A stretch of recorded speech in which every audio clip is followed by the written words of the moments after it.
Hey, here's a really fantastic, really inspirational piece by Dan Walschmidt. And Dan is a friend of mine. I'm actually doing an interview with him on the 27th of this month that will be available pretty soon here. But he's a prolific writer. He writes like crazy. He's so talented. But he has, and this is just a story, 11 massively successful people who were homeless along the way to that massive success. So we all have those well-meaning friends who, like it or not, always try to make light of our desperate situations. It'll get better. You have to keep trying. You always land on your feet. The grass isn't always greener. It could be worse. Tomorrow's a new day, and you love your friend, but you just want to say, hey, do me a favor and take your positivity and shove it somewhere. I'm sulking over here. It's no secret that times are tough. The pursuit of success is no easy conquest, and that journey can be even tougher when you don't know how you're going to keep the lights on or how you're going to afford to keep the doors of your business open. Times do get tough, but not just for you. It is the same way for every successful person. That annoyingly positive friend of yours is right. The only option for you is to keep going. Tomorrow's a new day. And just in case words of wisdom aren't inspirational enough, here are 11 people who had it tough, just like you, in pursuit of their dream. They were all homeless, by the way. Number one is Tyler Perry. Everybody loves Medea, but before she came bursting into our hearts with her witty one-liners and pistol-toting shenanigans, her creator, Tyler Perry, was sleeping in his car and living in a pay-by-the-week motels in Atlanta. He spent the $12,000 he had saved up from working to pay for the production of a play that he knew was going to be a hit, but it wasn't. He lost all his money and his house. For the next 6 years, he lived like a nomad while he kept making plays, putting on a play each year and just getting by until something finally took off and created the well-known Medea series and other hits like Why Did I Get Married and Meet the Browns. Since then, he has generated $774 million in movie sales. He's worth a few $100 million today, too. Lucky? No, I don't think so. The one thing all these people have in common is they all had challenges, just like you're going to have, but they kept going. Number two, Susie Orman. She wasn't born a financial guru.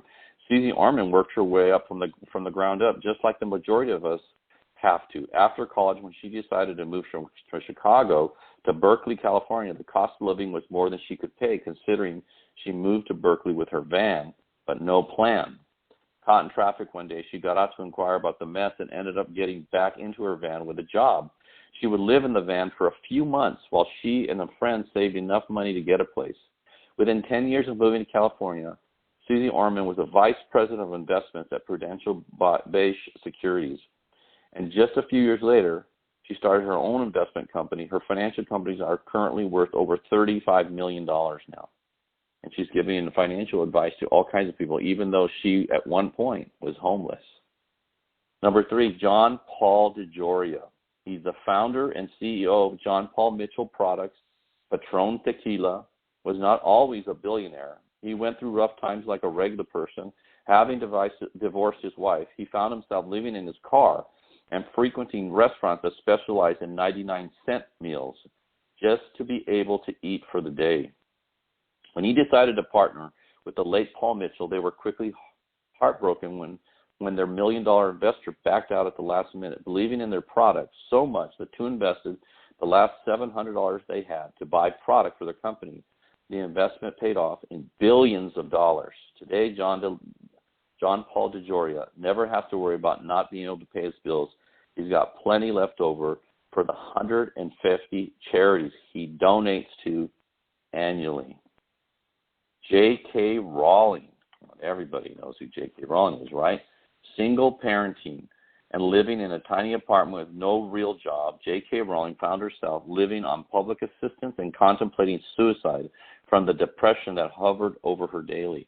Despite her financial discomfort and feeling like a complete failure in life, Rowling kept working on the book idea that came to her a couple years earlier while she was riding the train to a temp job.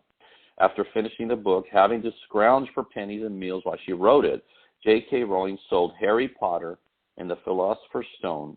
She has written 6 more subsequent Harry Potter books has made an estimated $1 billion on the series. Unbelievable story. Keep going. Number 5, Chris Gardner. You may have seen the movie based on a small chapter of his life, The Pursuit of Happiness. That was with Will Smith, as played him in that movie.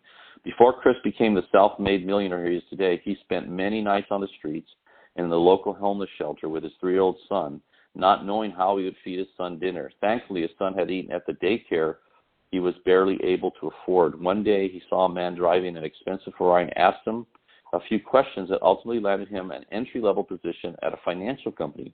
He worked his way up and out to open his own company within 10 years. You can read more of that. You can read more of that story. If you go online and you look up Chris Gardner, you can probably read his story. I guarantee you it's on Wikipedia. It's an unbelievable story. If you have a chance to see The Pursuit of Happiness, to see exactly how he struggled, and to compare that with your struggle, which I guarantee you is not going to be as difficult as his, you can do it.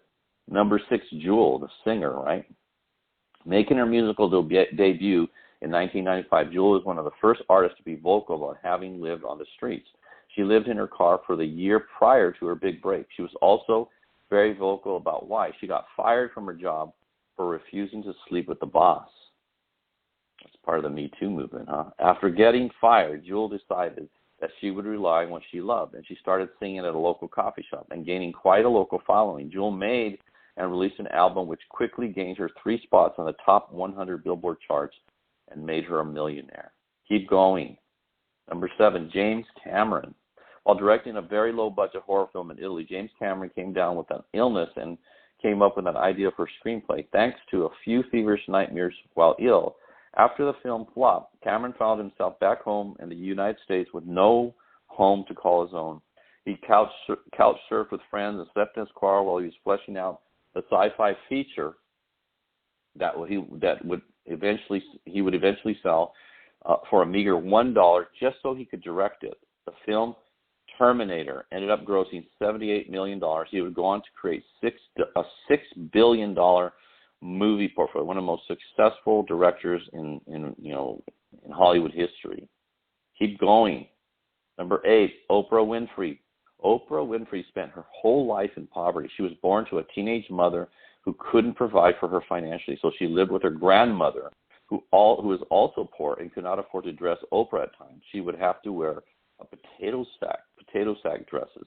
When she was 6, she moved back to her mother. Her mother worked all the time and left Oprah with uncles and other friends and relatives.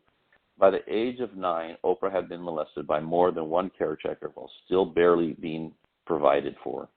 When she became a teenager, she made a choice to move with her father, where she finished high school, started college, and then eventually dropped out to pursue a career in television. She landed a job at a morning show that didn't pay very well, but it was a job that made Oprah Winfrey happy. That show eventually got renamed The Oprah Winfrey Show. And today, started Oprah's uphill climb to the $3 billion empire. She has built one of the most successful women in history, actually. Phenomenal. Where she came from. Keep going. 9, Ralph Lauren. Ralph Lauren grew up dirt poor in the city of New York. His parents were both immigrants, and his original last name was Lifshitz. He spent his high school days getting made fun of for that last name, so much that he eventually quit school and joined the Army. While he finished his Army career, he ended up back in New York City. He was barely able to pay his bills on the meager salary of the retail job he worked. He had a keen eye for menswear and didn't understand the drab, boring ties that were regularly sold. He redesigned the men's tie, sold his idea to Bloomingdale's, and went from a minimum wage to making $500,000 in one short year. Super wealthy today, one of the most famous designers in history. Number 10, Hilary Swank. Actress Hilary Swank, best known for her roles in the box office hits Boys Don't Cry and $1 Million Baby, started her life off eagerly, to say the least. She had dreams of being an actress from the time she was 8 years old. She grew up in a dysfunctional, poor, unhappy home until her parents divorced when she was 14. In full support of Hilary's dreams, her mother loaded up their car and drove her daughter from Washington to California, where they lived in the car, going from audition to audition and taking odd jobs until they saved enough for an apartment. Hilary landed small acting roles until her big break and Boys Don't Cry. Hillary is now worth an estimated $40 million, and she's an Oscar winner. Number 11, Don't Stop. Steve Harvey. Steve Harvey knew in his early 30s that comedy was his calling. Then life came in and swept the funny right out from under him. After divorcing his wife, a couple canceled gigs caused him to become homeless. Harvey lived his 1976 Ford Tempo. He said living in his car for a week was terribly hard. He had to do it for 3 years. He lived on $75 a week after having to send the rest of his money to his ex-wife to take care of his sons. He would shower wherever he could, find running water, and sometimes he got lucky and would be put up in a hotel when he had a comedy gig. He finally got his big break when he performed at the Apollo and has been on the big screen ever since, and now lives in a 5-story mansion in Atlanta. Steve Harvey is worth more than $140 million. Hopefully you won't have to be homeless to achieve the success you so desperately want for yourself. But if you do, if that's what it takes, may these people be an inspiration to you. Rags to riches is an age-old story, and if stories are what you need instead of words of wisdom, you only have to look as close as your favorite famous person to find someone who has been where you are or worse. If they could do it, so can you. You know, one of the things that I think has helped me dramatically is I've read hundreds of biographies and autobiographies of successful people in all different realms, and one of the things that's common with every single one of them, that they all, not all of them were homeless, but every one of them has lots and lots of challenges. And the one thing they all have in common is they keep going.